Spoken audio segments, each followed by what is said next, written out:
You're listening to Narcotica, a podcast giving you the straight dope about drugs and the people who use them.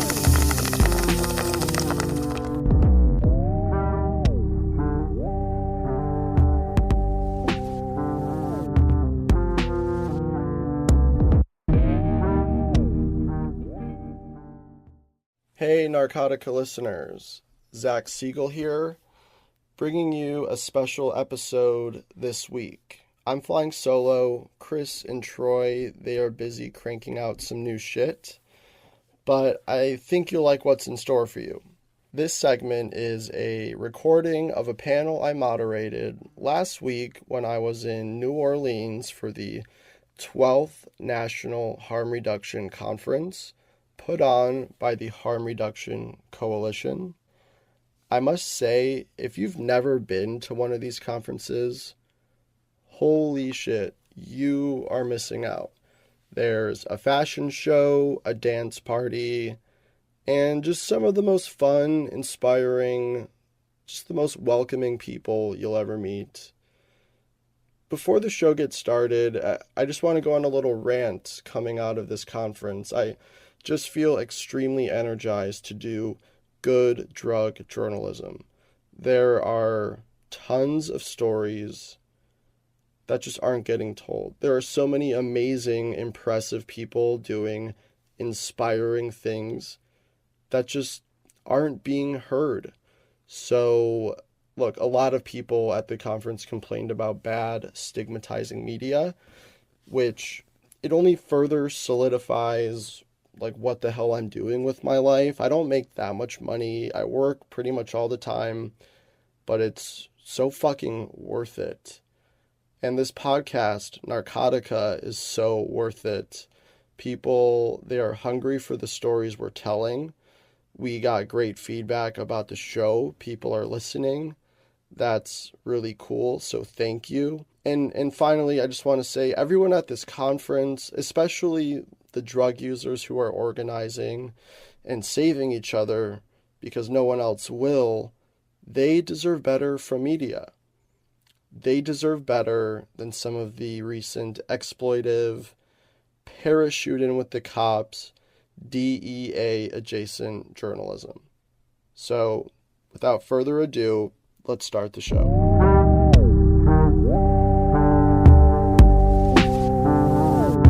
Okay, so to get this started, I'm going to be moderating the conversation. My name's Zachary Siegel. I'm a freelance journalist. I mostly cover public health and criminal justice. I write for just a bunch of different outlets. And so I also co-host a new podcast called Narcotica. It's a no bullshit podcast about drugs and the people who use them. So this panel was originally the brainchild of Michael Collins from the Drug Policy Alliance. However, he's currently in Spain, I think, doing legislation on cannabis. So I stepped up to do this. Okay, so I think this is a really important topic and a really complex one, and I think one of the takeaways is we hope to come to a narrative, a story that we can leave this room with and take out into the world, because illicit fentanyl, it's the number one driver of the overdose crisis, and there is so much misinformation about this drug in the media, and my colleagues in the media do a very poor job accurately, objectively getting the risk and real scientific chemical nature of this drug out there. And so 72,000 people died last year, and the majority of those people died from fentanyl overdoses mixed with other drugs, and a lot of people dying from this drug might not even know it's in their bag. So this is, as this panel will discuss, a sort of contagion. It's a poison, it's an adulterant, and the reaction has been very typically U.S., a draconian policy response. Bad policy is responding to a public health crisis yet again. And so, we cannot arrest our way out of this epidemic. Has anybody heard that before? We are still arresting our way out of this crisis, and it's not working. And that progressive slogan is said by both major parties, as well as cops and prosecutors and judges. They'll say we need a public health approach, but rarely do they ever spell out what that is. So to get started, I want to introduce the panelists. To my immediate left is Lindsay LaSalle from the Drug Policy Alliance in California. And she has recently, last year, authored a hugely important report about drug-induced homicide, and so we'll be talking about that. That's one among many bad policy responses to this crisis. To her left is Jasmine Tyler from the Human Rights Watch. Jasmine Tyler. She is based in Washington, D.C. And we have Dan Ciccarone from San Francisco. He's the principal investigator of heroin in transition. And we also have Will Miller Jr. from BMore Power in Baltimore. So to get things started, I'd like to begin with Lindsay. Can you spell out the iron law of prohibition for us? And how is prohibition in part responsible for the proliferation of illicit fentanyl? Sure. So the iron law of prohibition basically refers to the ways in which our laws and policies actually impact drug market trends, the black market, what people are using. So if we take the example of fentanyl, for instance, we see that, as history has shown, that the drug market reacts to our policies. And so the smaller amount of fentanyl, the more compact it is, the more potent it is, the more easy it is, right, to get across the country. You're talking about an amount that is pales in comparison to how much heroin you would also have to bring over. And so this plays out in really weird and really relevant ways. So for instance, the United States Sentencing Commission recently had proposed amendments to the federal sentencing guidelines. And they proposed that all synthetic drugs be treated as a class, regardless of their potency, regardless of their purity, regardless of their risk to people who use them. And so you can understand how that type of a policy provides no incentive for people to sell drugs that are less risky. In fact, it incentivizes them to sell the most risky drug because it is easiest to smuggle and because there isn't any distinction in the type of penalty that they would receive for that conduct.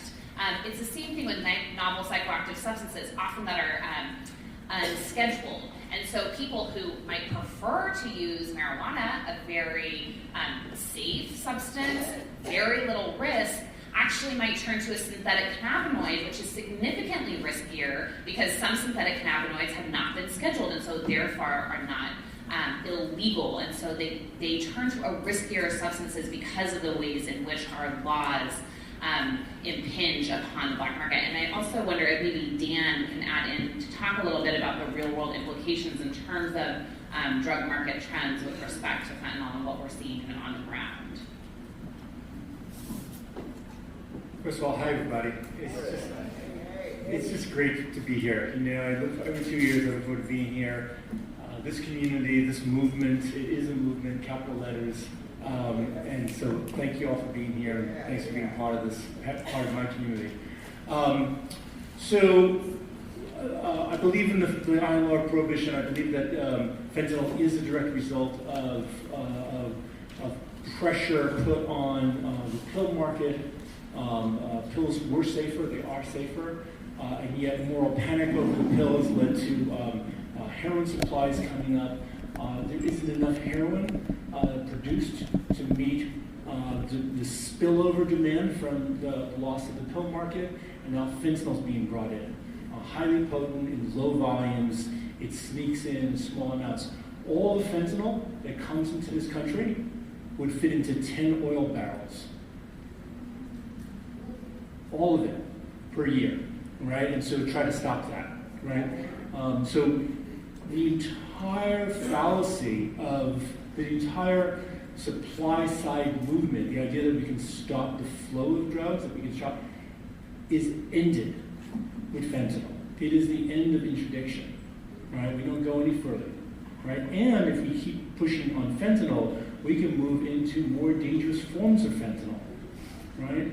It has the range of potencies in the fentanyl class are 3 logs, right? You have things that feel an awful lot like heroin. You have things, the mother chemical fentanyl, which is 40 times as potent as heroin, and then you have carfentanil, which is 300 times as potent as heroin, right? And then there are things that are worse than carfentanil, right? Even more potent than that. So we've reached a level of absurdity. We need more rational drug policies.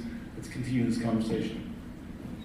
Okay, so I wanted to ask Will Miller, we're at least told that some users prefer fentanyl, some users are seeking out fentanyl, and you've witnessed firsthand the effects of illicit fentanyl's takeover of parts of the market in Baltimore. And I guess I just want to ask, like, do you see users seeking out and wanting fentanyl, and do they even have a choice? Good afternoon, everyone. First, I want to start by saying that when we talk about this subject, it's a lot of hurt in the room. It's a lot of pain in the room. So it's not nothing directed to anyone per se, but it's about our experience, and this is going to be about my experience. And in Baltimore City, people are seeking fentanyl because that's all it is to give us. They moved the crack aside, and now it's fentanyl. So I set my wallet up here. There's no money in here, so y'all can have it. But I set my wallet up here because we know that it's not going to stop coming in, as Dan said. So we came up with a thing for IV drug users first. And most of our members right here, we came up with it, and we had a song, right? And it was like, go slow, go slow, go slow. 20 seconds saved. So now we have to realize that people are seeking it out. How can we do best practices? How can we teach them about the analogs, as Lindsay was talking about, is it compacted into it? I'm learning all these things, and as we, as experienced people that sold heroin, we can't separate it enough with that one analog that will kill that person. And it's getting potent and potent, and that's all it is out there now. Heroin is not even on the market. I mean, it's on the market, but no one wants heroin because it's a different feeling. And in Baltimore City, we came up with this through public health school, John Hopkins Public Health School, Bloomberg, and we created this slogan. So y'all can check this out, 20secondsave.org, and it's about messaging. It's about messaging, and that's what we do now when we engage, as long as all the other advocacy things that we do also.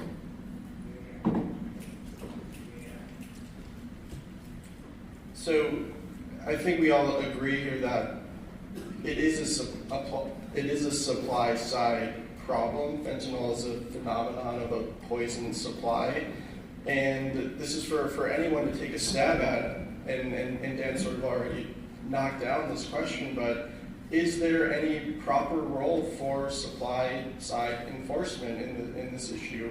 And maybe Jasmine, you could take a stab at this because you're in DC, where all the think tanks and the policy people are. How are they thinking about even solving this problem?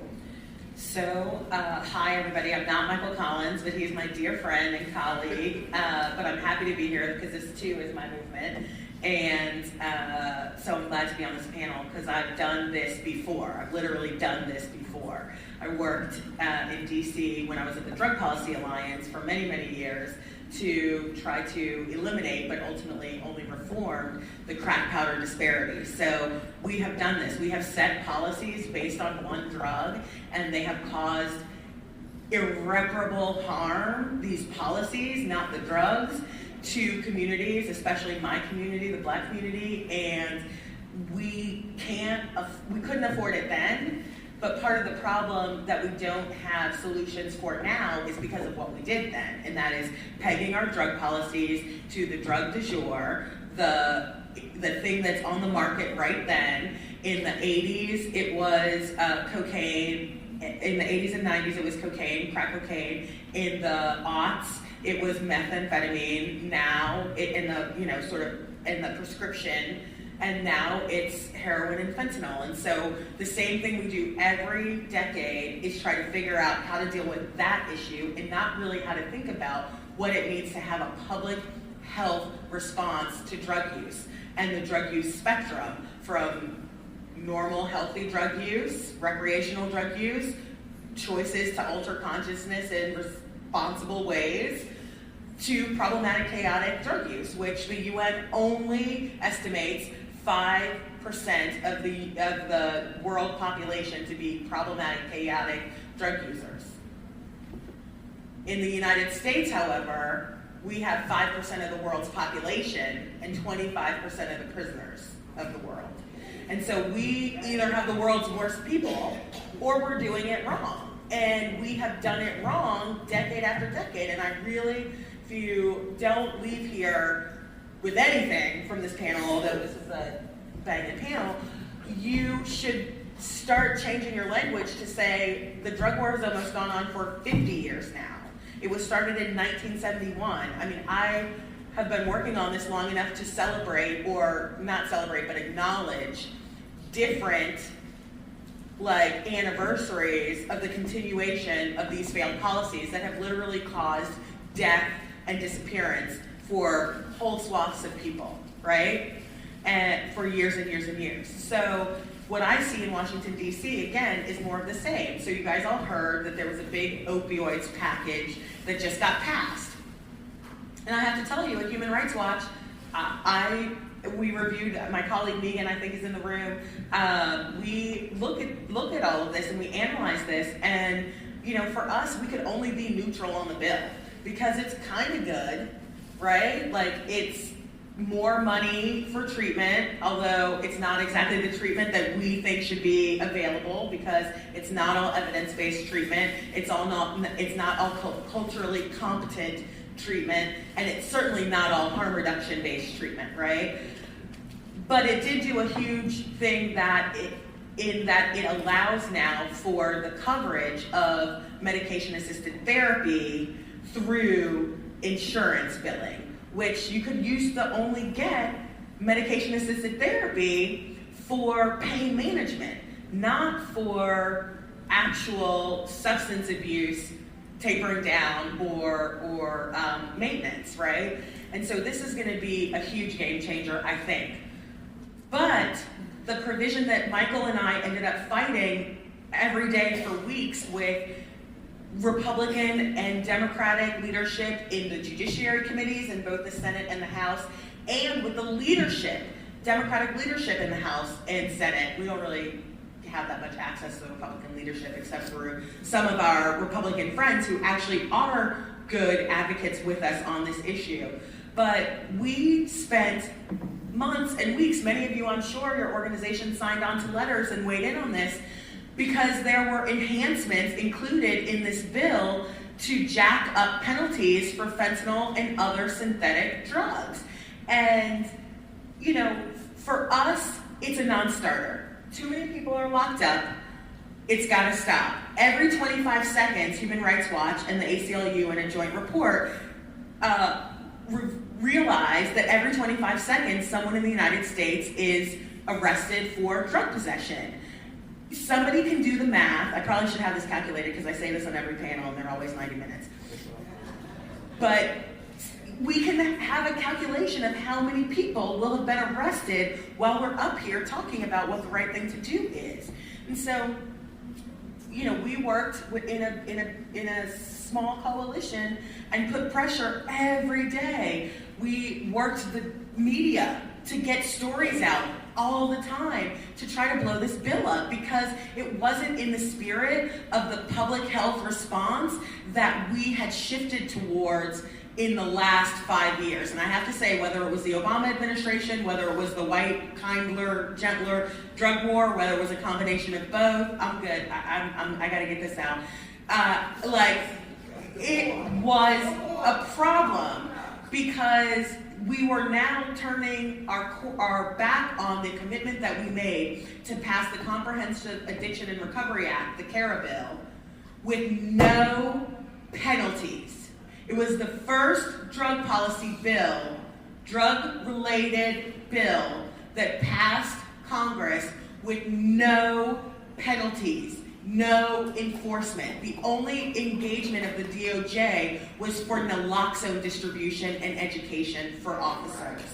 So this really was a departing from that bipartisan commitment and agreement. And so we really had to push hard, not just the Republicans who had gone there, but the Democrats too. And this is why I will say, obviously I work in a nonpartisan organization. Many of our organizations are all nonpartisan. And a lot of times people say, oh, well, you're aligned with the Democrats, or they carry your water, or they... Listen, none of these people are our people. Okay? The reality is they're still thinking 20, at best, years ago. And you have to remember that it was at the exact moment in the AIDS epidemic that we learned sterile syringes would save lives. It was the exact moment that we learned that they were criminalized. Okay? And so we cannot rely on folks who have had this slow learning curve because there's a cost. There's a cost and we all pay it. And so that's my experience in DC around recent penalties and old penalties, and thanks. Thank you. That's vitally important work. We need someone in DC to do that. So I think what Jasmine, you were saying about language and how we talk about this. And with fentanyl, it is the baddest, scariest new drug out there. And if you stand next to it, you're liable to overdose. Like, that is the extent to the fantastic properties that have been attributed to this drug. So, maybe Will, how do you engage people who are using this drug? What do you tell them about it? And then people who don't know anything about this stuff, how are we supposed to talk about what illicit fentanyl is, and how do we accurately say, yes, this is a dangerous drug and it's a problem, but it isn't causing overdoses in police who touch it, for example. How do we talk about this misinformation? First and foremost, it's not the fentanyl, it's the education of how we present it to the individuals that's using, because drug users are individuals too. We engage, they're people first. We get caught up in this word peers and things like that a lot, and our acronym stands for Peers Offer Wellness, Education, and Resources, which we're going to switch up because we're people first. We're going to be People Offer Wellness, Education, and Resources. And how we engage with, we treat them like human beings. How you doing? What's your name? First and foremost, that's the simplest thing. And secondly, because we're on the ground, we get the information from the experts themselves that's not in this room or at this table. And I'm speaking for them right now. And I think I'm doing a good job of it, but they're supposed to be at these tables. And that's one of the key ingredients to this movement. I'm not calling it an epidemic. It's been my problem for, 30-something years? So it's not an epidemic, it's the problem in my neighborhood, but it's spread outside my neighborhood. I'll let Jasmine get on that part, but I'm gonna leave that alone. So it's treat people like people first. I just had a conversation with a person. If I'm talking to a person and that shirt is really dirty, we can see that it's dirty. That conversation about that dirty shirt shouldn't come up unless that person says something about it. What do this person need? And it's education all the time. They let us know about the drug. They let us know that's not bad. We hear that word and want to jump over because it was on media. Put it out there where the officer almost died. Yeah. That was some bullshit. That was some bullshit. It's fake. So just educate, and for those that don't know, we see things on television, the media, and hear and read about it, and some of the things are not evidence-based. Some things not evidence-based, so it's about the language that's evil. And I'm talking about the drug, the people who's making a living on selling drugs also. They're not bad people. Because, you have some bad people that sell drugs, and some people that's not that bad, they just got caught up a little by being around. But it's about the education piece and putting in perspective that it's not bad. It's the messaging part of how do we get this message out for the individuals that's using, that don't have the opportunity that I have right now to explain, well, it's not bad. And we can have resources. I like to use it. So if they're productive in using it, I think that we should.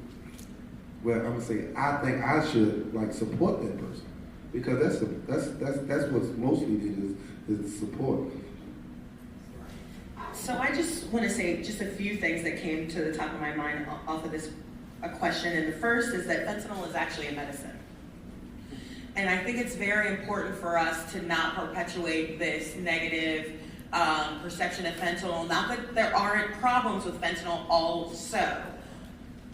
But, I've seen this happen in two ways. One is in the cannabis space and around marijuana. And so we brought a lot of people to the table around CBDs. And CBDs are very important. They provide so much relief for so many different conditions. But one of the problems with CBD oil is that people come to it because they don't want people to get high. And I don't want people to not be able to get high. So it's it has to be part of it, not instead of. And the other thing that I think about too, when I think about fentanyl, when I think about access to medicine and, I think about the extreme disparities in access to adequate pain management and treatment that people of color and women experience. Because literally there are studies that show we are all tougher. Whatever that means. Not that they show we're tougher, that they show people think we're tougher. And so we don't need what we really need. And I've seen this play out in a lot of ways. I suffer from chronic pain, and I suffer from addiction in my family, and I'm careful and thoughtful about what I take, what I get, I have a sensitive stomach, so I can't actually enjoy pills. But anyway, that's a different story. That's not about this panel. So, but I have seen people denied pain medication. My dad was dying. And because he had a 30-plus year heroin addiction, he could not actually get the care and comfort dose of medication for him that someone who had that tolerance, right? Because the same thing that's care and comfort for me, not using it, is different for somebody who has a tolerance. In his last moments, unless you got a good nurse on that shift, or a good, who's willing to sort of sign it or do whatever. And so, we see these problems. And so one of the things that I want to be cautious about is I don't want to get caught up in us being oh, fentanyl, it's so bad, what are we going to do? We know what we can do. We have test strips, we need to get them out. We need to make sure people aren't criminalized. And that, there are other protective factors in place for people: stable housing, access to health care, grocery stores in their neighborhoods. I mean, there are other vital things that we need to do before we're thinking about enforcement on fentanyl, again, in these 10 barrels, that it's like finding a needle in a haystack. So, I think I'll just stop there. Because I'm not really supposed to be on this panel, so this stuff is just coming to me, so you have to deal with it. Bouncing off of test strips, Dan, I wanted to ask you, there seems to be a rift growing. So SAMHSA put out a blog saying, we have better things to do than using test strips. Your research and lots of other research seems to contradict that. Can you talk about why the government put out that response and what your research shows contradicting it? Yeah, so, I agree that fear is driving a lot of this, right? So people are acting badly, people in power, because they're afraid. And I see it. I go to some of these meetings and I can see the fear. They want to do something. Let's do something. And sometimes that leads to action that is unreasonable, irresponsible, increasing penalties for low-level dealing and all that stuff. The fentanyl test strip, what I try to remind any person of power that I'm in front of is that if you don't help us, we're going to help ourselves, right? Harm reduction is people helping each other, helping themselves with strategies to stay alive, right? So the fentanyl test strips, $1 each, 50 cents, you buy them in bulk. Maybe you can get them donated. Maybe you can find some organization with some money that give it to you for free. We get them, we're using them because the larger issue of drug knowledge and drug surveillance is not being given to us. Why don't I know what drugs are in Baltimore last week? What mixes, what potencies, what purities, how much of it's heroin, how much of it's fentanyl, when did acetylfentanyl come in, when did parafluorofentanyl go out, right? Why don't I know that information transparently so that I, as a user, can make a rational decision about what product I want to use? Or that I can avoid it, or that I can move the market better to the old stuff, to the raw, to the original heroin, the product that everyone really liked. Not this fentanyl crap. Sorry, I have an opinion about fentanyl. I know some people like it. But my point is that the fentanyl test strips come in because we're feisty and we need them, and we're trying our best to keep ourselves and our colleagues and our friends and our lovers safe, right? It's not the end-all and be-all, right? There's lots of limitations to those silly little strips, okay? But if that's what we got now, we got to do it. And if the head of SAMHSA doesn't like it, I don't care. And it's fine if The problem is SAMHSA. she's not going to fund them. I mean, that's a bit of a problem, right? Just don't put it in your grants. She's not going to fund.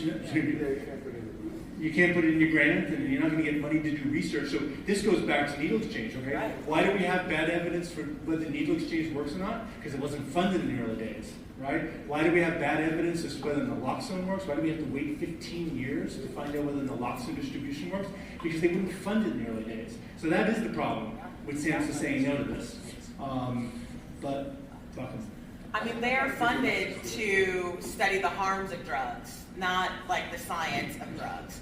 And I'm fine if SAMHSA doesn't want to pay for fentanyl strips. They do have other things they should pay for, like SIFs, like, needle exchanges, like they're right, they got a plate, but they need to do something, and they're not doing enough. So the mention applaud again, and I want to slide this. But with syringes, if we come up with it came up in Baltimore City and was like, okay, all right, we have syringes. Y'all want people to get high? No, that's not it. We send a message where though your kids won't be getting stuck accidentally by needles, things like that. And with the test strips, for me and what I present all the time to my organization, it's a prevention tool. Violence prevention. Again, people want fentanyl in Baltimore City. I'm just talking about Baltimore City. That's what they want. So if they're able to test their substance and know it's what they want or it's not what they want, they're able to give it back. And that's like, we have a lot of violence going on in Baltimore City. Overdoses more than the murder rate in Baltimore City. But it's a prevention. For me, I'm giving them a different message, and it's a prevention tool, violence prevention. Whereas though, this is what the fuck I want, you ain't give it to me, I'm gonna go get that, that's what we said, well, I'm gonna get that joint and I'll come back and I'm gonna get you. And they don't see it that way, so that's us. We need to do this messaging in that way because it is a violent prevention to me. Again, I'm speaking about me. It is a violent prevention because you want what you want when you want it. I was just going to go a little bit deeper on one of the things that Dan said, which is to what extent we don't know what is in the market, and why don't we know that? And I want to point the finger at one easy target, which is law enforcement. Law enforcement seizes our drugs. They have them. They know what's in them, and they do not share that data. And I'll use Ohio as an example, where a recent researcher was actually able to collaborate with law enforcement to get all of their seized drugs, test them, and figure out what was happening, and found out that, in fact, despite the narrative otherwise, Ohio does not have a larger heroin addiction problem. They have a carfentanil problem. They are dying of carfentanil. And we don't know this until 2-3 years later, because law enforcement has been sitting on all of the samples. So this is going to require efforts across agencies, across departments, in order to get a handle on what is in our supply, so we can actually provide that real-time education, so that people can keep themselves safe. And speaking on that, I just happen to be in a circle where I can get this information, but us that's on the ground, the data, and all these studies that are being done, it needs to be something done about that, where we can get this data on the street and give it to the simplify, not going online, simplify, break it down like ABC. Because I can get the data, but I don't understand the shit all the time. I don't. But we need the data to put on the street so we can go to Capitol Hill. Lindsay and Jasmine can bring people that use drugs, and it'll be more effective, instead of some white people going up there speaking for us, whereas though that these are not the people that sitting at the table, and then they getting the heat. It's too hot for them in the kitchen, and they just trying to be our allies and help us out. But this data, and I always talk about that, we need a workshop that simplifies. We can take this shit to the street. We can give it to the people that's using drugs, and they can be like, oh, this is what's going on. This shit ain't right. That ain't right, because it's a lot of bad data out there. True. And I think the thing that Will was talking about in his previous remarks, about fentanyl test strips being used as violence prevention is real, because the reality of prohibition is that there are no mechanisms in place for buyers, warehousers, middlemen, transporters, shippers, and business owners to negotiate problems throughout that chain. Like, if I have a problem with my toilet paper, I'm going to return it. Or something, right? Like, if I have a problem, I usually use the toilet paper about buying in bulk. So that was a bad one, but anyway, about buying drugs in bulk and getting heavier charges. But you know what I'm saying? If I don't like mine, it's like you just don't, have those opportunities for saying like, yo, this was not the shit I bought. Like you cheated me. Like I'm trying to get right. And so, I think that there are really real problems with the prohibition in and of itself, and that's why we really need to move to a decriminalization, legalization, regulation, medicalization, multi-pronged approach for many of these different drugs, because we are really in a space now. You say people want fentanyl in Baltimore. I guess so, because Baltimore's been fucked up for a long time. I would want the next generation too. Like, I'm just saying, like, people evolve, drug use evolves. And the problems of the world have evolved, and we're not taking any of that into account unless you're like, apologies, hillbilly elegy, and like, oh, there's an explanation for your economic, downtrodden mixed with your prescription and your pain and your, illicit drug use. And I'm really not trying to simplify. I know that probably sounded rude. That's not what I mean. But it's like, hello, my family were slaves for presidents in the United States. My dad grew up in a segregated school. Like, let's talk about economic downtrodden, illegitimate access to markets and education and the American dream. So, like, I get it, but So the next topic sort of hits exactly on that, which is drug-induced homicide. And so Lindsay has authored a gigantic and very useful report for everybody about drug-induced homicide. For those of you who don't know, basically Lindsay and I are using heroin together. I give her a bag, she overdoses and dies. I'm on the hook for murder, for manslaughter, and we're friends, we use together. These are the kinds of cases that are, and Lindsay can speak to this, rising and are becoming the norm. And most disturbingly, it's often a white user and a, quote, black dealer. And again, black people are bearing the brunt of the racist drug war policies. And when white people use, we have a disease and we need treatment. When black people use, they are criminals. And that's what is baked into this law. So do you want to take it off? Sure. So we were able to track news media mentions of individual prosecutions over a period of 5 years. And we use this as a proxy for actual prosecutions because we can't really track those. Many states have specific drug-induced homicide laws, but others are just charging these types of cases through murder, through manslaughter, so there's no way to distinguish between like vehicular homicide and drug-induced homicide, for instance. But what we saw is a 300% increase in these charges from 2011 to 2016.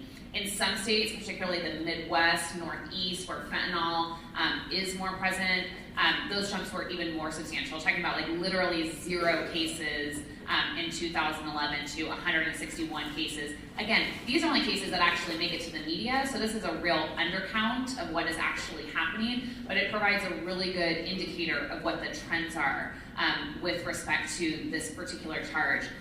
As Zach mentioned, I mean, to me, these charges just embody absolutely everything that is wrong with the war on drugs, perpetuate the harms of criminalization to a really extreme extent. So looking, for instance, at the underlying racial dynamics, certainly, I mean, I think that we haven't moved away from the drug war. I don't think that there's been a kinder, gentler drug war. I think our primary response has still been to enforce and incarcerate.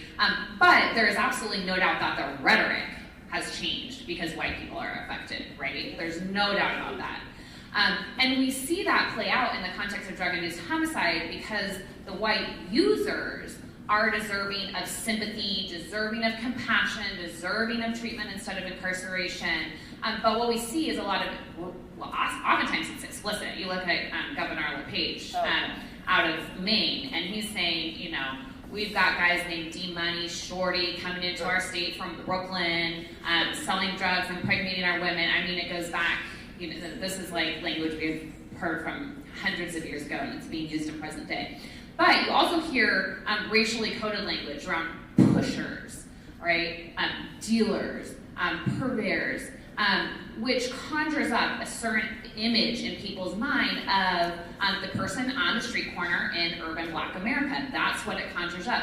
And we actually see it play out in reality. So in one case, for instance, one county, McHenry County in Illinois, 98% white, less than 1% Black, rural, suburban county, borders on Chicago.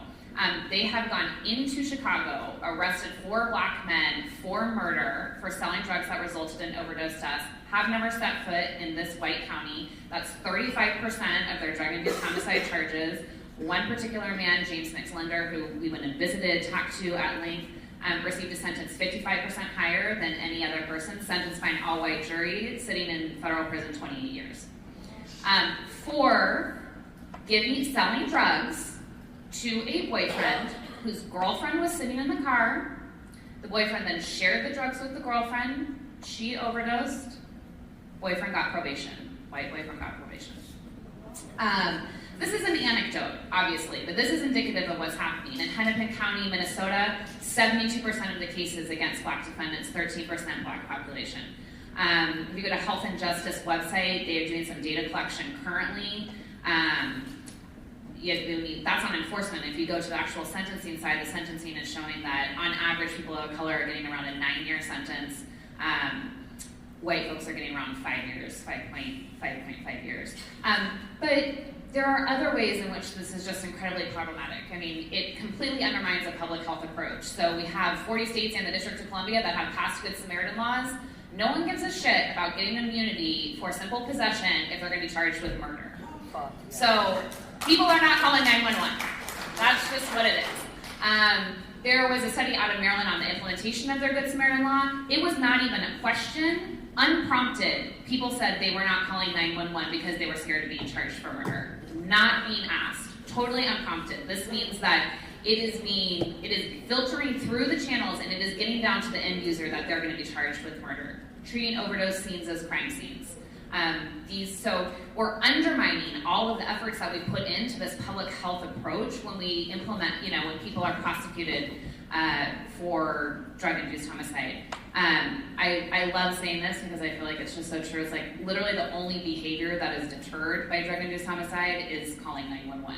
No other behavior is deterred. The research shows nothing happens. There's a replacement effect. One other seller pops up when that person goes to jail. It doesn't impact sales, doesn't impact use, doesn't impact overdose, and instead creates just this, it really just creates a lot of tragedy in its wake, right? You now have another parent that's lost a son or a daughter, not to overdose, but now they're sitting in jail, potentially for the rest of life. When they get out, their life is not going to be the same. How do we get these laws off the books? Vote them out. I mean, These are bad laws. It's really hard because you have allies like Hakeem Jeffries in New York and Cedric Richmond in Louisiana who are on Judiciary Committee and are the new young, black leaders on Judiciary Committee, and then they sell out sentencing reform for bullshit prison programming that doesn't exist because of many, many reasons that we've articulated to them before. And so it's really hard because the answer isn't just to let the old ones die.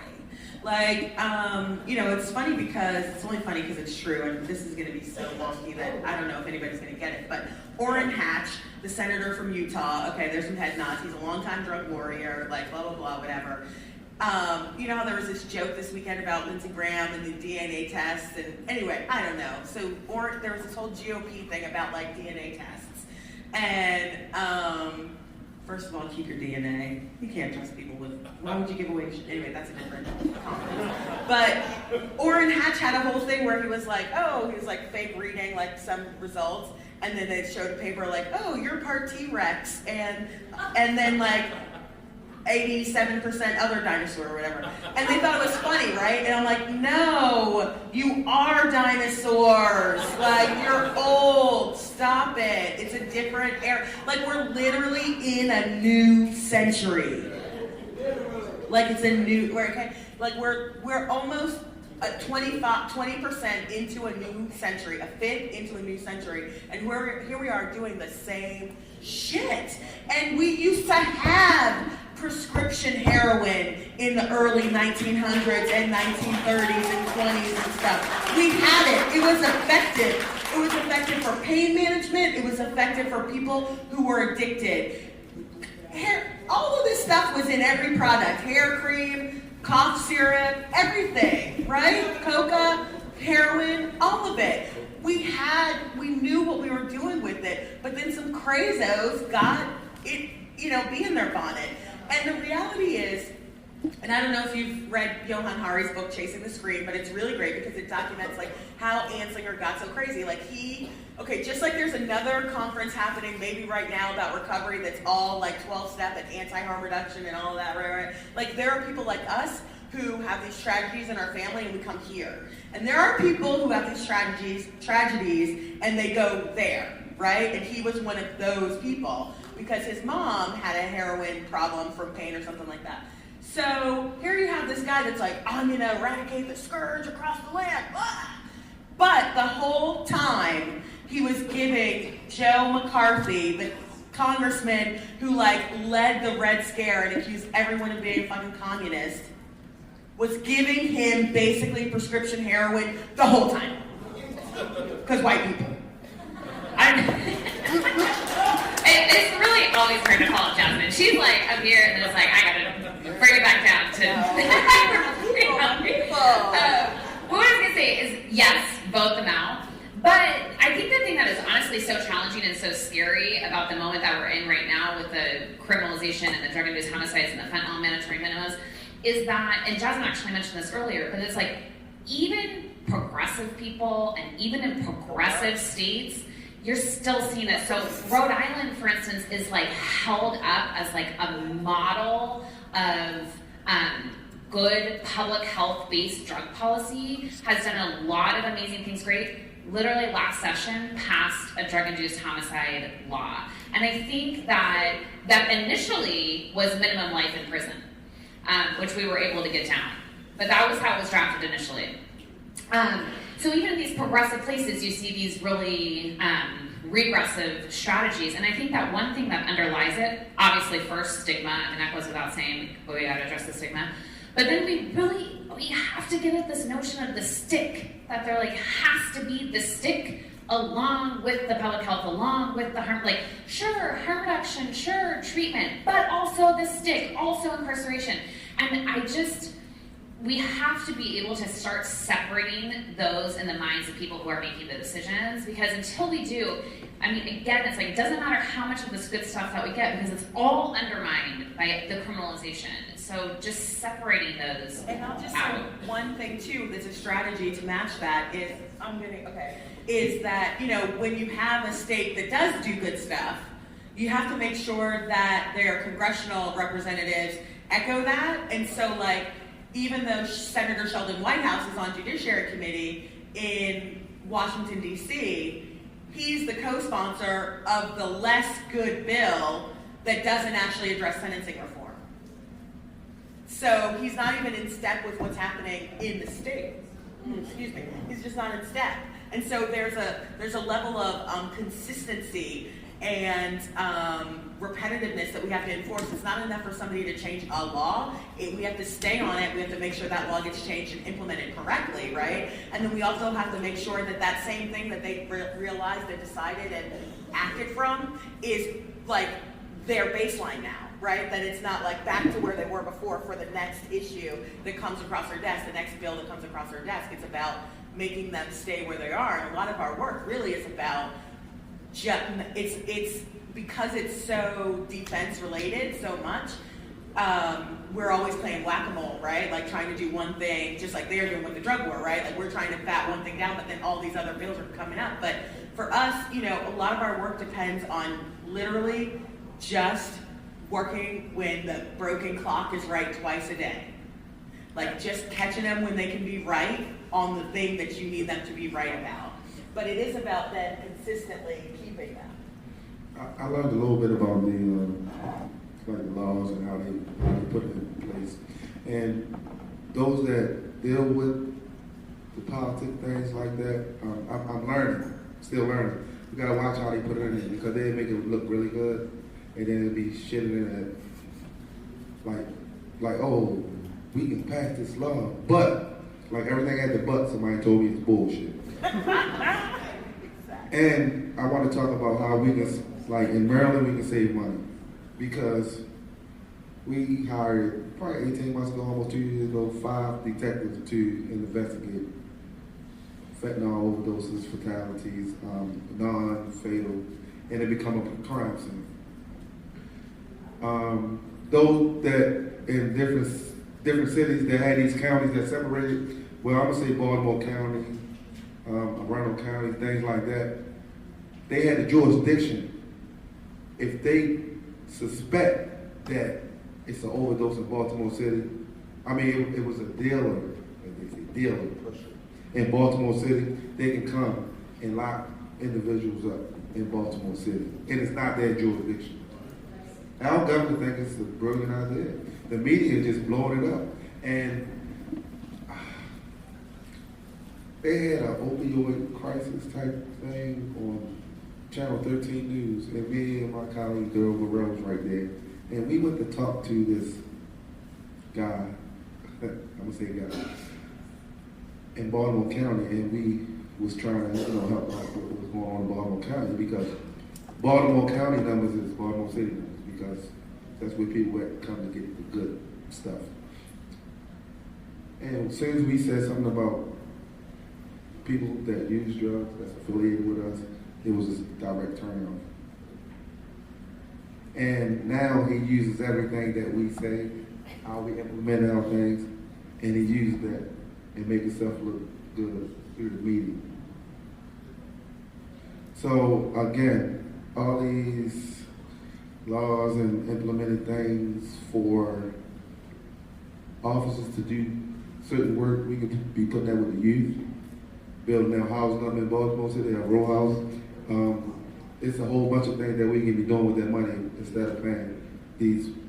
We can be paying people that use drugs to actually help out with this, they call it crisis, our problem. When I mean our problem, I'm talking about the city I grew up in, and East Baltimore, West Baltimore, South Baltimore, I can go on and on about it. And that's what we can be using this money for. But it's on us to advocate for that. So we've been talking about laws and sentencing. Dan, I wanted to ask you about pre-arrest diversion and law enforcement assisted diversion. So these are gaining steam. Is the rhetoric meeting the action? And then this is where people who are arrested or caught with drugs, personal amounts for use, they don't go to jail. Shouldn't go to jail. Yes, thanks for answering the question. I'm certainly not an expert in this area. I wish someone like, Leo Bolesky or someone else here. But let me just say that I've been privileged to hear top-level law enforcement brag about these things. So we're really in this sort of like divergent conversation where federal leadership is talking about how we're not going to rush our way out of this problem. We are going to find folks who are going to use our public safety function, which is what police could be doing, help people as patients. How do we partner with you, me, public health, doctor-like people, to get people into care, right? So then our problem is, do we have enough slots? Do we have enough money? Do we have enough treatment venues? Do we have enough creativity and love and compassion to help people? But police want to be on our side, right? And these are top-level conversations that are going on. But then how do they translate to the ground? Like, is it really just rhetoric? Right? Is it really just talk? And on the ground, you then have the beat folks who are just going to do what they're going to do, right? And so that's, and I don't know the answer there. I'm cynical, I'm suspicious, but Okay, so law enforcement assisted diversion is what I like to call very 1990s. I did, in fact, work at the Drug Policy Alliance when LEAD was new on the scene, and it was great. That was about 15 years ago. So the reality is we just need more. I'm not saying that LEAD shouldn't be happening, that people shouldn't be getting diverted, people should not be in the criminal justice system. But the reality is we don't need the police to do it. We need to just invest in our communities, for fuck's sake, from the front, okay? And the reality that we can trust like 4 officers in one specialized unit while the rest of that fucking police department is shooting us and getting away with it is a problem. We cannot trust them. Police are the public health crisis in our community. Like, we cannot trust them with our lives because we cannot trust them with our lives. So this notion that LEAD is the answer is just so false, because if the services are available that then they're hands off pointing you towards, then they just don't need to be involved at all. There's no, it just is unnecessary. And these like other types of riffs off of LEAD that don't even have the harm reduction component, because at least LEAD does acknowledge and is supposed to, as other places come on board with their own programs, have this fidelity to a harm reduction based model, meeting people where they're at, not abstinence based, allowing people to have, continued drug use, as long as they don't get other worse charges. And it's this like stick thing that it's like, well, unless you get other charges or what. But like, if I live in my community, I'm gonna get charges. The police are in my community specifically to charge me with living in my, so this notion that there's like this like, like unbiased policing that can actually do this and provide the services that are really not even there and that are co-opted from being able to say like, oh, I'm ready in my community and I want services, but like, oh, you're on the wait list because these other programs through the criminal justice system have the like priority on the beds or the spaces or whatever, like it's a problem. And let me tell you about drug courts. They are a problem. You cannot determine somebody has a health condition and then only deal with it in the criminal justice system. You cannot determine somebody has a health condition and then punish them for the manifestations of that health condition. I can't tell you how many studies have shown coercive treatment doesn't work. It works maybe, if you're lucky, half the time. So listen, I like to gamble. I'm not gambling on that. That's shitty odds. So like the reality, a new meta study was just released this week that showed coerced treatment doesn't even work a majority of the time. So why are we investing in this when we know that harm reduction can save lives and bring people to health along a spectrum in different ways, but that it's the other things that we need. We need economic investments. We need stable housing. Will said. I mean, like these are the things that we actually need for people to be healthy, whole, and to be able to live vibrantly in a community, right? Like, I mean, that's what it's about. And so, yes, we also want public safety, if you can believe it. Like, but we don't think that the police are actually the way to provide that because they don't value our safety. So to rely on, there's this saying by Audre Lorde, like you can't dismantle the master's house with the master's tools, right? We have to use some of those and then we have to be revolutionary, we have to be reductionist. We have to do the work to liberate and save our people. And so we are doing that and we have to do it pushing the establishment to get there as well, but we're not gonna just let, you just can't let people die in the meantime. I mean, I think what you're really hitting on is that these changes are incremental, but they're often not positioned that way. Right. They're often positioned as the solution rather than a step toward the actual solution.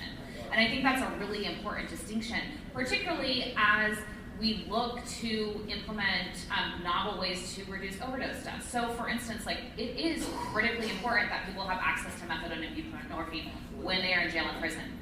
But you do risk creating a situation in which people's access to the best care is in jail and prison, right? So while you are pushing that, because we know it will significantly reduce overdose deaths, we have to be doing the community work. We have to be shoring that into the community. Quite frankly, methadone and buprenorphine in jail doesn't mean anything if when you get out, you don't have a community provider to continue it, right?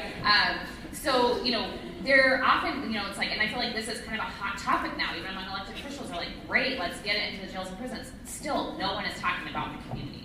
No one is talking about the community. And so we just have to keep in mind that. And same with LEAD, like there are good things about LEAD, but fundamentally, should your access to the healthcare system be through the police? No, it's ridiculous. It's utterly absurd that your access to healthcare would be mediated through the police. But, that's better than just, locking them up and throwing away the key. But it's incremental, and we have to recognize that it's incremental and actually make sure that we're positioning this as part of that ultimate solution of decriminalization, regulation, medicalization, as Jasmine was talking about earlier. Would you ever ask a cop for nutritional advice? I mean, I love donuts, so like, I'd be like, cool. That was only ask police for directions because I know in that interaction they're not arresting someone. True. So I just want to gauge, we have about 20 minutes left roughly, and do people have questions? Should we open it up for Q&A? Yeah, okay, go ahead. Are there mics up there? I can kind of just walk around. He's going to get one for us. Okay. Thank you. Can somebody Oprah for us? Is there a DJ? Queen, can you come Oprah for us? Can you get this mic? For Q&A. Yeah. Oh, it's not the DPA conference. I'm sorry. It's the HRC conference. My bad. Is there an HRC person? Okay, well, whatever. It's a movement. We're all together. I'm sorry. My bad. Thank you. Are you okay walking around? Yeah. Thank you. Thanks. Hello? Yeah. Yeah. Not get too comfortable out there. Hello, everyone. Steve, BMore Power. I have more of a statement I'd like to make. That's why he's holding that. I think that Baltimore has a unique position as reference to the fentanyl and a few other cities that I can't name right off the top. But we see what's coming as far as future-wise into all the other states that's represented here today. We see what y'all gonna get. And as Will said earlier, people not just going to fentanyl over heroin. They prefer it, they run into it, they want it, they seeking it, and they don't want anything else. Fentanyl in Baltimore is, let's say, what crack was to cocaine. If heroin was a pretty little poodle that you see running around in the front yard, you know, barking or whatever, then fentanyl is a big, mean, vicious pit bull that you don't want to go nowhere near. But it's actually coming near you. It's coming near everywhere. It's just spreading. And I was telling someone earlier that the fight that we have to use against that is the fight with no gloves.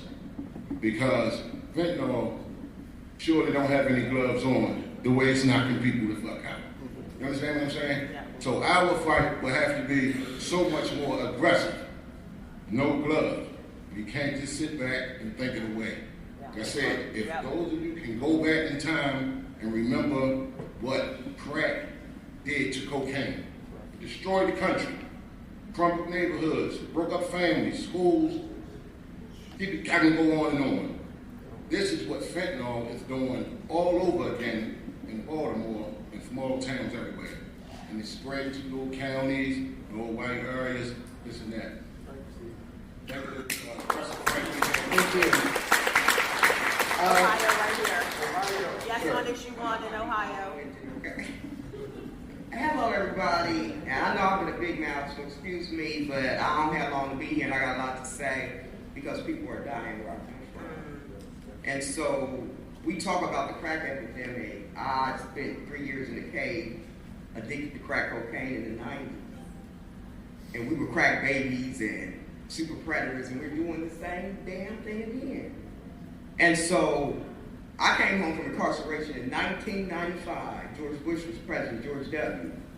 And he wrote a Second Chance Act and said I had a second opportunity to success. I read that damn thing. And I'm a man in mind. And so since then, and I just need to explain myself because we talking about folks dying and folks getting locked up and put in a cage, and we have to understand the analysis of extraction of labor, and they get rich, and it's an industrial complex. And I ain't gonna preach because I might. But my question, so my mayor, I'm from Columbus, Ohio. We got issue 1 on the ballot. Vote yes on issue 1 if you're from Ohio, because we ain't playing. Tell them what it does. And I watched them, and I'm just gonna be long-winded. I'm sorry, baby, and I hold my own mic. Ohio, and I no disrespect, because I love you, my sister. Ohio is facing an epidemic, all this we talk about in all these rooms. But I sought out this one because, well, so during the crack epidemic, all y'all need, I have a question. My father was a pimp and my mother was a booster. I wrote 2 books about my story. Read them if you want to know about what it's like to be in a cage. Pieces of Booster Story, Becoming Terror are my books, and I ain't trying to sell books, I'm trying to save some lives. And so when we were out there selling crack cocaine, black folks didn't kill each other. We love us. And so we didn't kill each other. Where I came from, if somebody died from something they brought from my people, the gangster was rolling to see why you killing folks. We don't kill each other, we love each other. And so all of this must be rooted in the analysis of love first, because I love you, and I care that you're here. And so my mayor appointed me, and my question is, I have sat in a room in a year much like this with people in systems and research moves to practice. And they don't ever move the dollars that they use on the research to the practice of saving lives. And so my question is, in regard to lead and all that stuff, I was funded under the Obama administration to do gun violence in Chicago, watching folks die. And violence must be a focus of all of this in the racial analysis. And so I don't understand the coercion, my sister and I were talking about it. What is valuable in lead? What is valuable in all these approaches that we allow the police to lead? because they don't come in my neighborhood the way they come in yours. And they kill us. They kill us. And so I don't understand, because I am sitting in the room right now as a commissioner on police. We made a demand and we said right now, you're going to stop killing us after Black Lives Do Matter. And so I sit in their room and I listen to their good talk, because they are ever learning, coming to the understanding of my truth. And so I don't know, my question to anyone that's willing to answer, anyone here, and I'm going to be here. Because I want to get in the right relationship that we stop dying. That black folks stop. Anything you measure, I could be at any conference. Disproportionately, we die. Does anybody want to take that on? I mean, I mean, we've been speaking to each other, so it's like, since yesterday and all that. So, I think you reiterated some of the things that I've said. I think you shared some things with the group, because I think the reality is it's very hard to figure out local strategies with police, and there are places where it has worked. It's that is not to say that it cannot work, but it's very difficult work.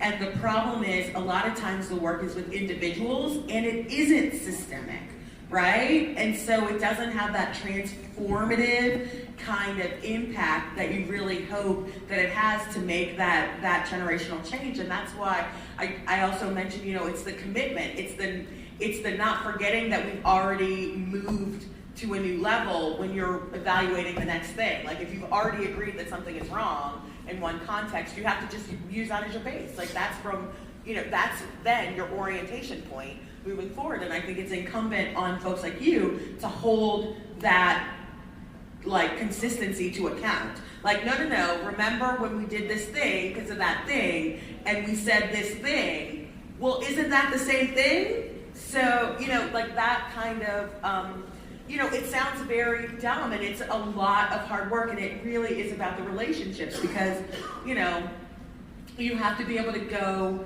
into these offices and give them the truth, but have them want to get their truth from you. So it's hard to, like, read somebody and then them have to want to get read by you repeatedly. It's a very delicate kind of dance, so I do it with my winning smile. But, there are other ways to do it. There are ways to do it through the media, so it's not you. There are ways to do it so that you can have other representatives, so you can make allies stand and hold that place, right? Like, where they have less risk for holding that space. And so it's about creatively thinking about how we hold people in power to account, and where we get power to make them have to listen to us. I just want to respond to one thing that you said about people in the community loving each other, and that example, because I think that's absolutely true, and I think the way that our system works actually fucks up their role as a harm reductionist. Mm-hmm. So if you look at people who sell drugs, for instance, I looked at a number of cases where the person said who they were selling to, hey, be careful, this is some strong shit. The last person that I sold it to overdosed, you really gotta watch your dose. And this was used by the prosecution as evidence that they were particularly culpable because they knew what they were selling and they sold anyway. It's like, no, actually they're practicing harm reduction by alerting their client to the fact that they might want to go slow, as Will said.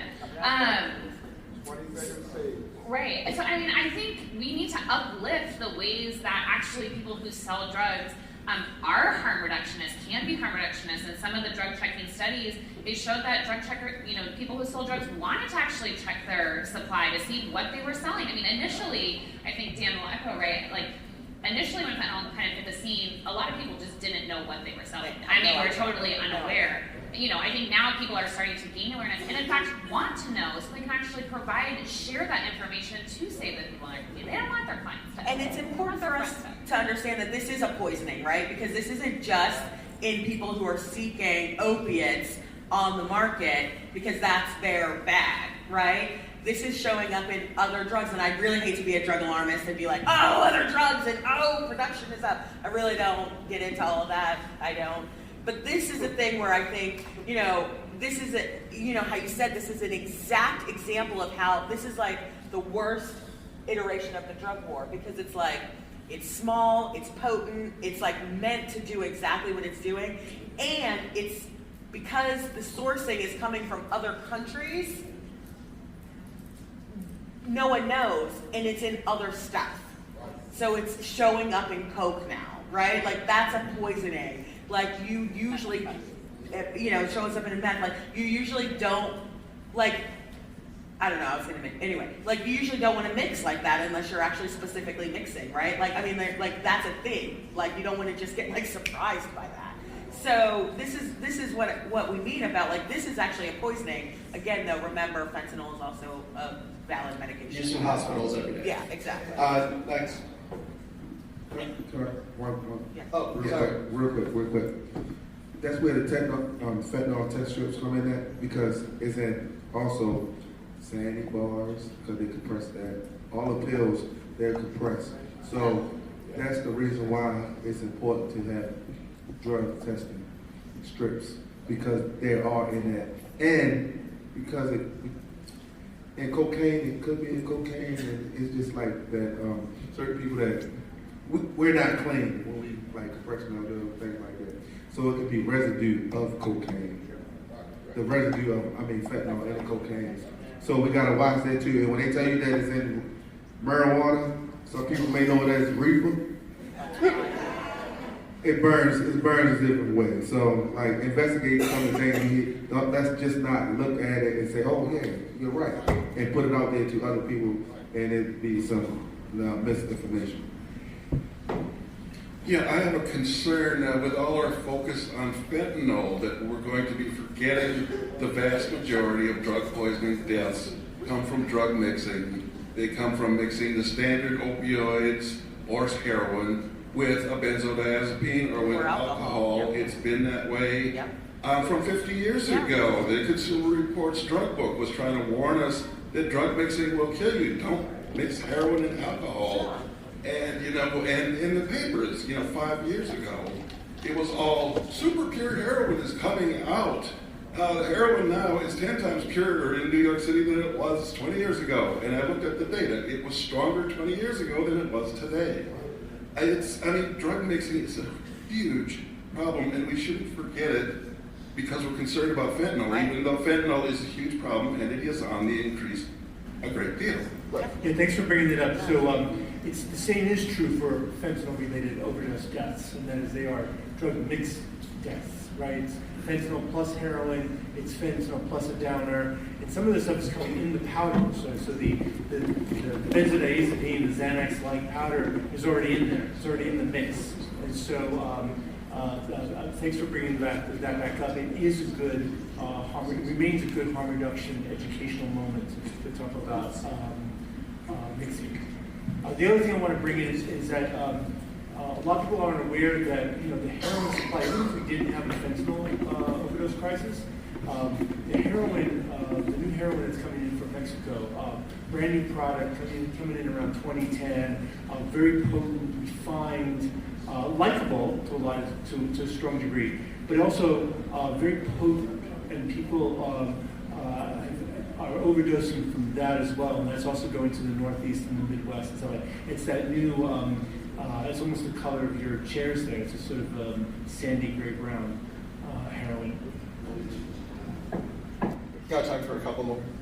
Hi, I'm from Pueblo, Colorado. We have first I want to say I'm not associated with law enforcement, but I am going to give them a plug. We have a LEAD program in Pueblo. And Pueblo was not that long ago in the New York Times as being one of the most violent cities in the United States.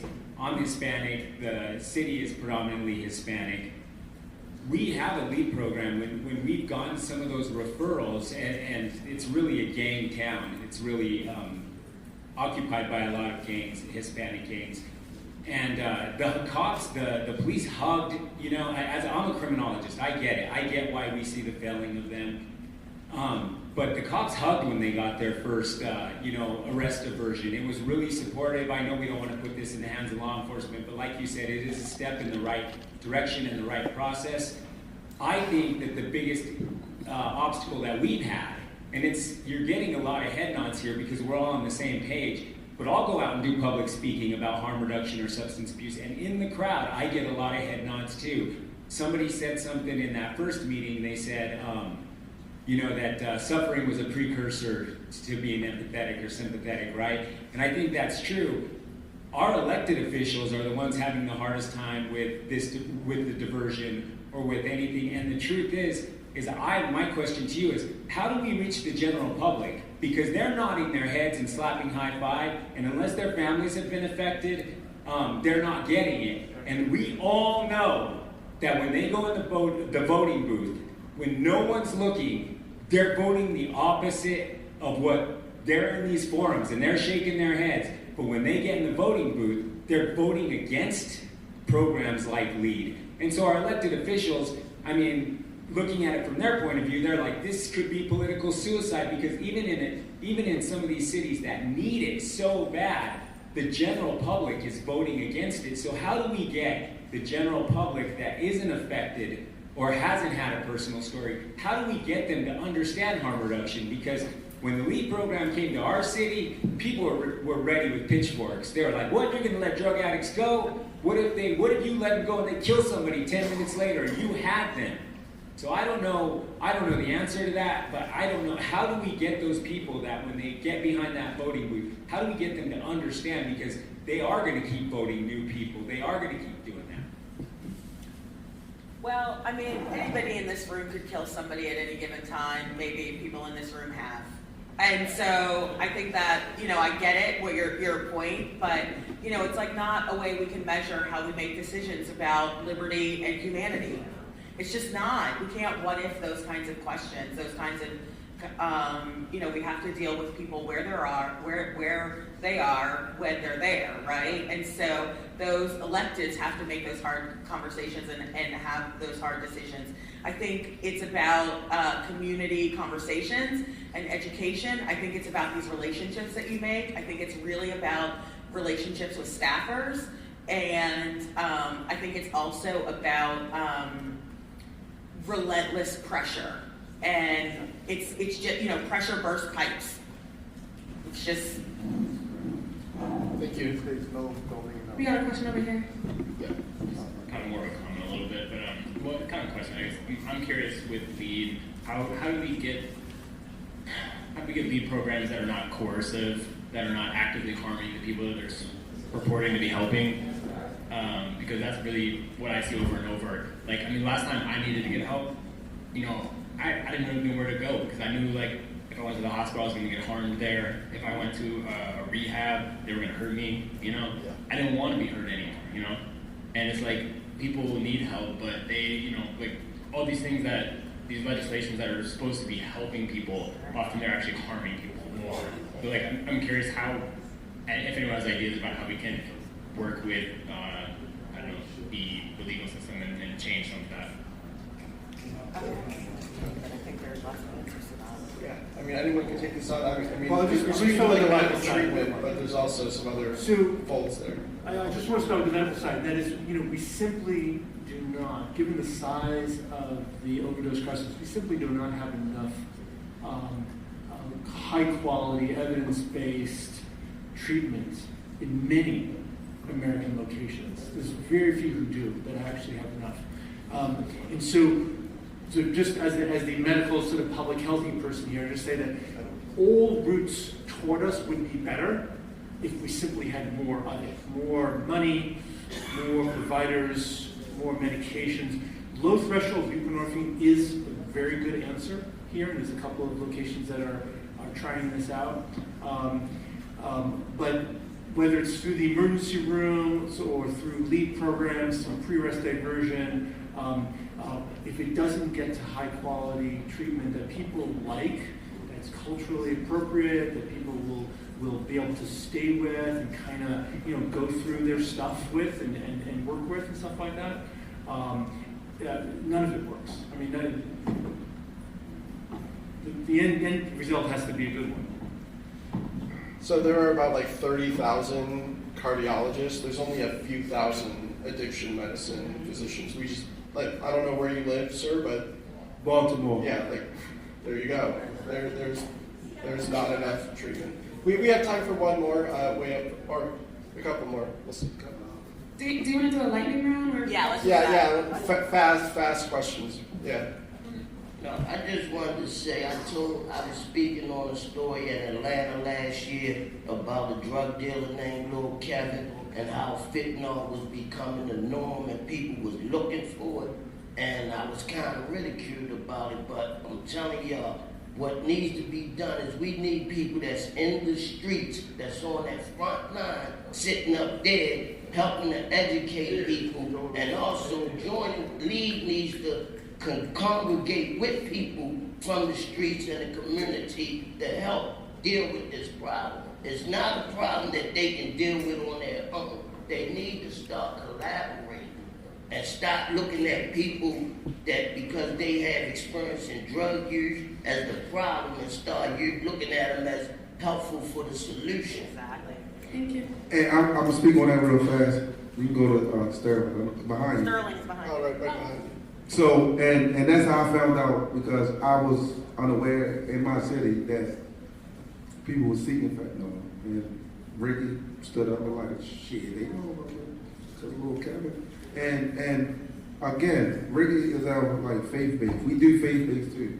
He have a naloxone training every Sunday. We're going to miss this Sunday. Probably not. Probably send somebody up there because we still need to do services.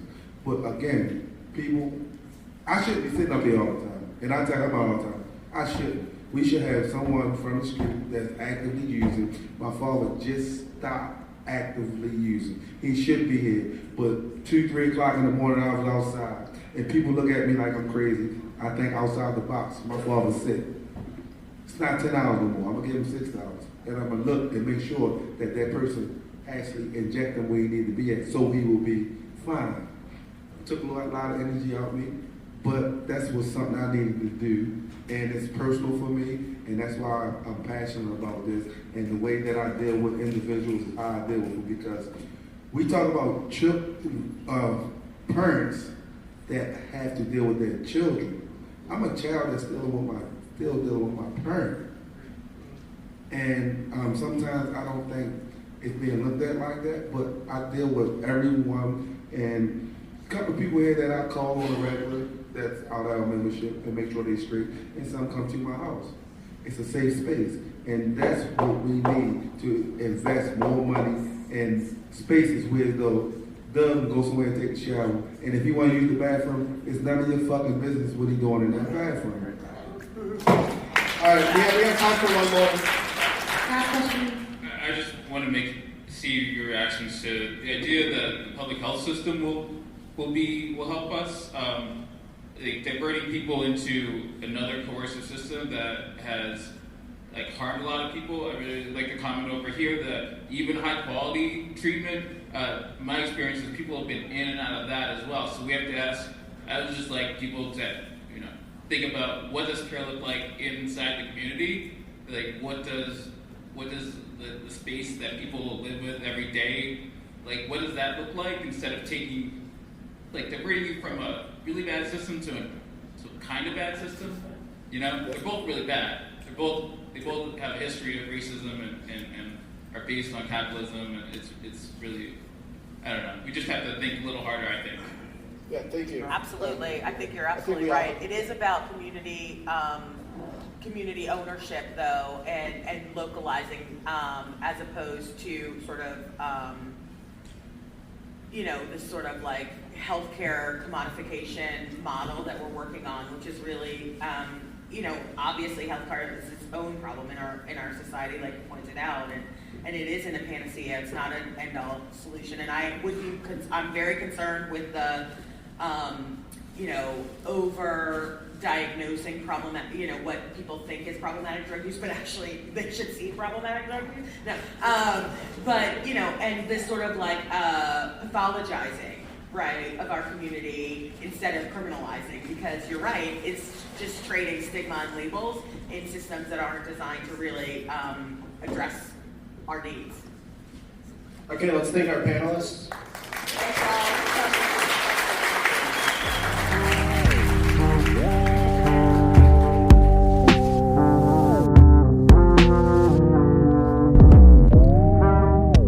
Thanks for listening to Narcotica. You can follow us on Twitter at NarcoCast or check out our website, narcocast.com. If you like the show and you want to support us, there are two things you could do. First, subscribe to us on iTunes and give us a good rating. You can also find us on SoundCloud, Stitcher, and soon we'll be on Spotify. The second thing you can do is sign up and donate to us on patreon.com/Narcotica. There you'll receive bonus content like extended interviews and news roundups and other cool stuff. A little bit goes a long way, and we can't do this show without your support. Narcotica is an independent production by Christopher Moraff, Troy Farah, and me, Zachary Siegel. Our co-producer is Luke Spicknell. The opening credits music is by Glassboy. Thanks for listening.